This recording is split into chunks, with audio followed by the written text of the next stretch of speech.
More disturbing news now about the brain rot overtaking our young people. This is in the Telegraph. No, it's not. It is not about the brain rot. It says TikTok now the biggest source of news for young teenagers. Ofcom reports that young people favor online news sources like social media apps, while bond with traditional brands are weakening. And this is a study, a report that was done by Ofcom, who have... Why do they have business looking at this? Ofcom, for people who don't know, stands for Office of Censorship of Media. They're the censorship arm. And basically what they want to do is they want to close down TikTok because it's owned by the Chinese and because it's taking away people who are watching the BBC, which is the state propaganda network. This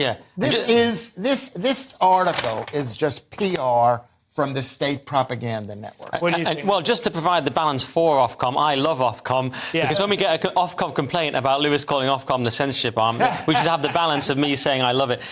So, look, this is about, well, you're talking about TikTok, right? Because you went so off the story, I wasn't even sure it's the same story. They're saying that TikTok is the biggest source of news for young teenagers, which means they're getting most of their news through the medium of dance, for a start, which is weird. But there's a question, should we ban it? It's actually a reasonable question, because although, you know, they're saying here China bans the Western TikTok, which isn't the best guide what China do. But there is an argument, if it's pumping Chinese propaganda in, do we need that in the country? I don't know whether it's Chinese. I watch sometimes, I never log on to TikTok deliberately, but sometimes you watch a video on Twitter and it turns out to be part of a TikTok thing, and if that's you scroll accidentally, it starts scrolling. And I watch a few of them. None of it is what I'd call news. Usually it's either like criminals getting their comeuppance on Brazilian CCTV, or maybe some sort of fight breaking out in a... Or young people dancing, or magicians, weirdly. Exactly. I wouldn't call any of it news. But I've got to say, 12 to 15-year-olds, I don't remember getting any news at all at that age. Maybe exactly. Do you remember when we were young, they were saying, oh, TV, these kids are getting all their information from TV. And it's the same thing. Well, it wasn't from China, though, to be fair. We should not be... You are right to question what I'm saying, and you should step right in there and say, Lewis, you don't mean that? That's a bad thing to say?